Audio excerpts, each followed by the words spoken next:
На линија го имаме колегата Славчо Поповски. Славчо, доколку се слушаме, повели со информациите, какво време не очекува денеска? Добро утро, Александар. Па во текот на денешниот ден, како и во следните неколку денови, нашата ставата и понатаму ќе биде под влијание на стабилна и сува воздушна маса, која ќе условува стабилно суво и сончево време со умерена локална облачност. А утре ќе до умерен повремено засилен ветер од северен правец, особено дуж по батерието и во југоисточните предели од држава.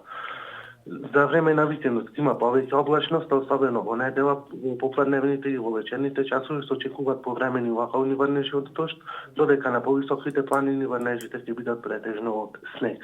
Овие денови минималните температури речиси на секаде ќе се спуштаат под нулата, понекаде истите ќе се спуштаат и до околу минус 10 степени, а особено на повисоките и на планинските места и под минус 10 степени. Максималните дневни температури ќе бележат тенденција на не многу голем пораст овие денови и во следните неколку денови ќе се искачуваат по интервал некаде од 5 до 12 степени. Овие се најновите информации околу временската состојба, Александар.